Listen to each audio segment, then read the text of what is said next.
Amara stepped off the dusty bus and gazed around the small town that lay before her. She clutched her suitcase tightly, feeling the weight of uncertainty settled over her. This was not the place she had imagined when she did accepted a job offer here, but something about this town intrigued her. There was an air of mystery that clung to the narrow streets and age-worn buildings. People moved with purpose, their eyes averted, their faces a blend of weariness and secrets. It was as though the entire town was holding its breath, waiting for something or someone. Amara had grown up in a bustling city where life was loud, chaotic, and filled with endless lights. Here, everything was muted, subdued, and somehow darker. She noticed a group of women standing by a shop, their eyes briefly flicking over her before quickly turning away, whispering among themselves. It was strange, unsettling even, but she shrugged it off. She was here to work, not to make friends. She adjusted the strap of her bag, took a deep breath, and began to walk toward the boarding house where she would be staying. As she walked through the town, she noticed a man watching her from across the street. He was tall, with a commanding presence, dressed in a tailored outfit that suggested wealth and status. His gaze was intense, piercing as though he could see right through her. Amara tried to ignore him, but his eyes followed her every step, making her skin crawl. She quickened her pace, feeling a strange chill as she passed him. For a moment, she considered asking him if he needed something, but something in his expression told her to stay silent. She didn't know it yet, but this man Malik would soon become a central figure in her life and her darkest nightmare. As the evening drew near, Amara finally settled into her modest room at the boarding house. The room was spacious, with creaky floors and a single window that overlooked the quiet streets. She unpacked her belongings, still haunted by the man's gaze. She dismissed it as small-town curiosity, a passing glance at the new arrival. But as she drifted off to sleep, she couldn't shake the feeling that she was being watched, even in the quiet solitude of her room. Little did she know, the shadows that lurked in the town's secret were already closing in, and she was far closer to danger than she could ever imagine. The next morning, Amara stepped out of the boarding house, ready to explore her new town. She was eager to make a good impression at her new job at the local school and perhaps shake off the unsettling feeling that had clung to her since she arrived. The sun shone brightly, casting long shadows across the cobbled streets. As she made her way towards the market, she noticed a familiar figure watching her again. Malik, the man who had unsettled her the day before. This time, however, Malik approached her, a warm smile on his face. He seemed different in the daylight, more approachable. "Good morning, miss. I couldn't help but notice you look a bit lost yesterday," he said, his voice smooth and polite. Amara hesitated but decided to be polite. "Yes, I just moved here," she replied, trying to sound casual. Malik extended his hand, introducing himself. "I'm Malik. I own a few businesses here in town.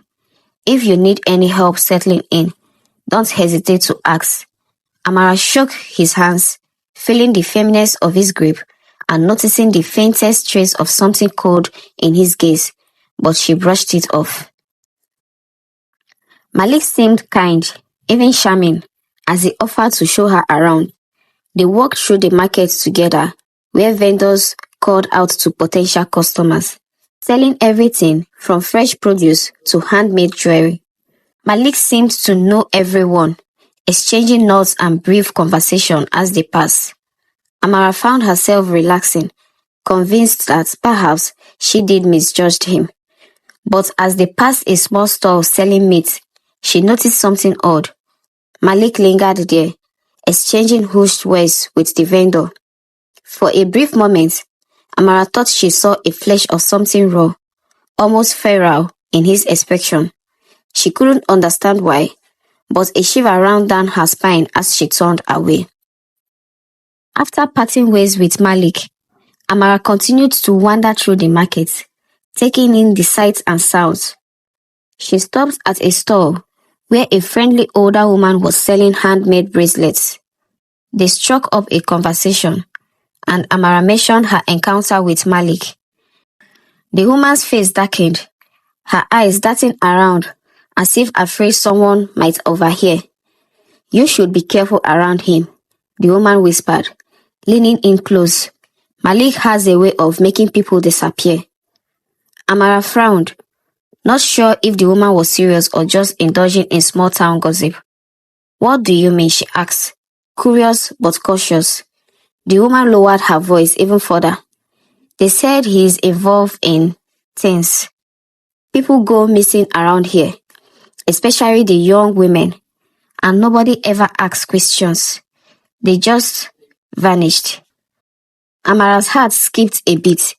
She thanked the woman and walked away, her mind swirling with questions. Was it possible that Malik was involved in something dark? The thought seemed absurd, but she couldn't shake the feeling of unease that settled over her like a thick fog. As she returned to the boarding house, she found herself glancing over her shoulder, feeling as though someone was following her. The streets were quiet, but the shadows seemed to press in closer, whispering secrets she couldn't understand. That night, as she lay in her bed, the woman's word echoed in her mind. She wanted to dismiss it all as superstition, but deep down, she knew something was wrong in this town, and somehow she knew Malik was at the center of it. A week had passed since Amara arrived, and she was slowly adjusting to her new life. Her job at the school was rewarding, and the children had quickly warmed up to her. She had even started to make a few friends among the locals, including a young woman named Zainab, who was close to her age. Zainab was vibrant, always laughing and full of life. Amara enjoyed her company. They spent their free time exploring the town and sharing stories over tea in the evenings. One evening, however, Zainab failed to show up for their usual tea sessions. Amara waited for hours, but there was no sign of her friend. The next day, she went to Zainab's house, only to find it locked and empty. Concerned, she asked around, but nobody seemed to know where Zainab had gone. Some of the neighbors claimed she had left town unexpectedly, but Amara knew that wasn't true. Zainab had been excited about a new job opportunity in town, and she would never have left without saying goodbye. Amara's concern grew into fear as days passed with no word from Zainab. She reported her friend's disappearance to the local authorities, but they seemed uninterested, dismissing it as a case of a young woman running off on her own. Amara felt helpless and frustrated. She couldn't shake the feeling that Zainab's disappearance was connected to the dark rumors surrounding Malik. As she wandered through the town, she began to notice the subtle signs of fear in the faces of the people around her.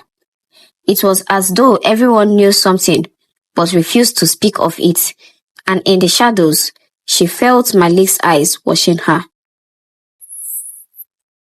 As days turned into weeks, Amara's fear only deepened.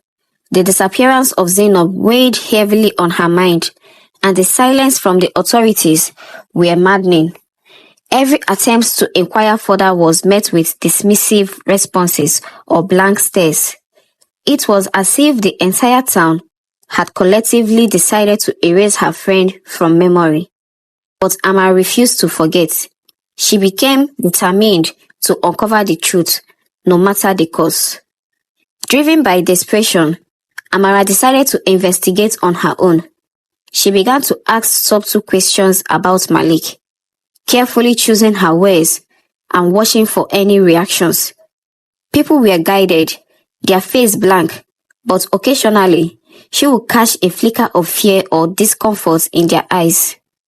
One evening, she overheard a group of women whispering about a place called the Meat Market, a part of town known for its strange and unsavory dealings. They spoke in hushed voices, glancing around nervously, and Amara's heart pounded with both fear and determination. She knew she had to go there. That night, under the cover of darkness, Amara made her way to the meat market. The narrow alleyways were dimly lit, and the smell of raw meat hung heavy in the air. Vendors walked silently, their eyes darting around as though they feared being watched. Amara felt a chill run down her spine as she wandered deeply into the market, her senses on high alert. She knew she was venturing into dangerous territory, but she was determined to find out what happened to Zainab and to uncover the secret Malik seemed to be hiding. As Amara walked through the market, she noticed a peculiar store at the end of the street. Unlike the other vendors who displayed their goods openly, this one was shrouded in darkness with thick curtains concealing whatever lay within. A line of men, all cloaked in shadows, waited quietly, carrying small, unmarked bags. Amara watched as they exchanged whispers words with the vendor, slipping money into his hand in exchange for what appeared to be bags of meat wrapped in cloths. Curiosity and dread intertwined as she realized that this was no ordinary transaction. Her heart raced as she moved closer, trying to catch a glimpse of what was happening. Suddenly, she saw him, Malik, standing by the store, overseeing the exchange. His face was calm, almost serene, as he watched the men collect their purchases and disappear into the night. Amara's stomach turned as she recalled the rumors about Malik and his sinister dealings.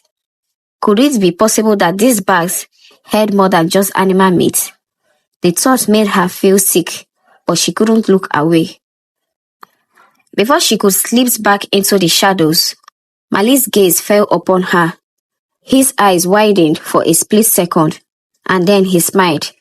A slow, menacing grin that sent a chill down her spine.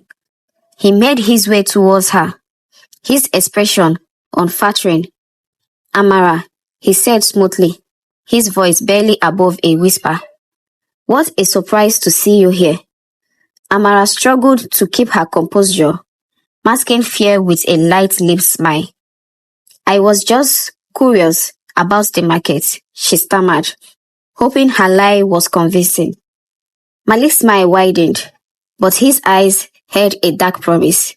"Curiosity can be dangerous in this town," he murmured. "Be careful, Amara." Amara returned to her room, shaken by the encounter. She couldn't get Malik's smile out of her head, nor could she ignore the strange transaction she had witnessed. She knew she was onto something far darker than they anticipated, but the risks were mounting. She felt a growing paranoia, sensing eyes on her wherever she went, and Malik's warning echoed in her mind. Was it a threat, a warning, or something far more sinister? The next day, she received an unexpected visitor at the boarding house. An elderly woman, known around town as Mama Ife, had come to see her. Mama Ife was well respected, known for her wisdom and knowledge of local folklore. She sat across from Amara, her eyes sharp and discerning. "Child," she began, her voice low and steady, "I know you have been asking questions, but some questions are better left unanswered." Amara was taken aback, surprised that even Mama Ife had heard about her inquiries. "I don't understand," Amara replied, her voice barely a whisper. "My friend is missing, and nobody seems to care. How can you tell me to stop?" Mama Ife sighed deeply, her face lined with a sorrow that seemed to span generations. There are things in this town that should remain buried, she said quietly. Things that have existed for as long as anyone can remember. People like Malik, they hold power here, power that comes at a terrible cost. Amara's resolve only hardened. She had heard enough warnings, but she wasn't about to abandon Zainab. Mama Ife's words were disturbing, but they also fueled her determination. She would find the truth, even if it meant going up against the forces she could barely understand. Determined to gather concrete information, Amara decided to investigate the town's history. She headed to the local library, a dimly lit, dusty building that seemed to hold secrets of its own. The librarian, an elderly man with a weary expression, gave her a long, penetrating stare as she requested access to the archives. After a moment's hesitation, he led her to a back room filled with ancient records and newspaper clipping dating back decades. Amara spent hours sifting through old articles, searching for any mention of Malik or strange occurrence in the town. As she read through old headlines, a chilling pattern began to emerge. Every few years, there were reports of young women who had disappeared without a trace. The articles were brief, often buried with the back pages, and no follow-up reports were ever published.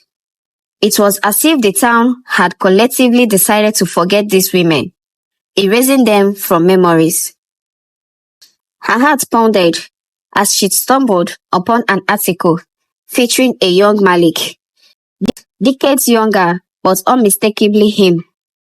He had been involved in the town's council, promoting economic growth and prosperity, but a series of strange, unexplained deaths had coincided with his rise to power.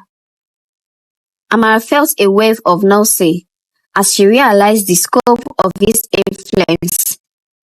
Malik wasn't just a businessman. He was a figure deeply embedded in the town's dark underbelly, a puppet master controlling everything from the shadows. Amara's research led her to the unsettling discovery of an old society that existed within the town, a group that was said to perform rituals to bring prosperity and wealth.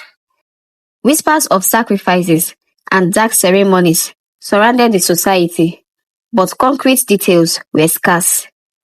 She was certain that Malik was part of it, and the disappearance of young women were tied to their practices.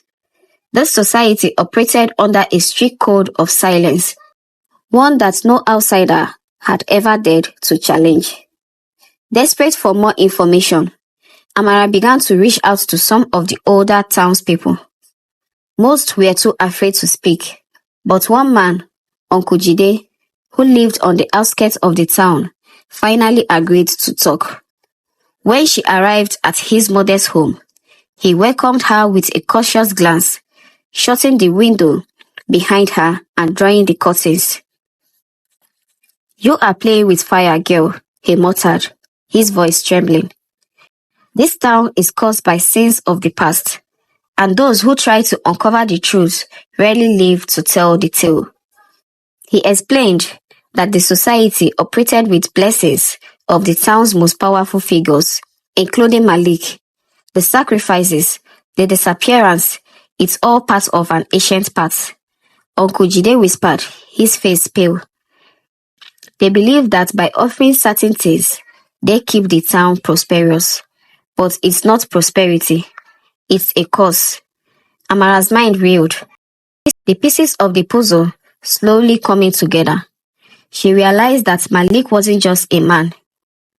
He was the embodiment of the town's darkest traditions, the gatekeeper of secrets, too terrifying to imagine. Amara left Uncle Jide's home with a heavy burden on her heart. She now knew that Malik's grip on the town was far stronger and more insidious than she had ever imagined. Learning that the town's prosperity was maintained through sacrifices shocked her deeply. She felt a terrible weight pressing on her, a weight that threatened to break her spirit. But she couldn't abandon her mission now. Zainab's memory and the countless lost life compelled her to press on, no matter the danger. In the days that followed, Amara felt increasingly insolent. The townspeople seemed to sense her intentions, and a thick silence followed her wherever she went. Shopkeepers who once smiled and greeted her now turned away, refusing to meet her gaze. The whispers grew louder, and she began to feel as if Malik's influence lurked in every shadow around her. Still, she forced herself to keep moving forward, documenting every detail she uncovered, and hiding her notes under the loose floorboard in her room. Despite the looming threat, Amara's determination only grew stronger. She told herself that if something happened to her, at least someone might discover her notes and learn the truth. She felt as though she was racing against time, with Malik's dark presence haunting her every step. Yet, her anger and sense of justice outweighed her fear. She had come to expose Malik's atrocities, and she would not rest until she brought his monstrous deeds to light. Thank you for listening to the part 1 of the story.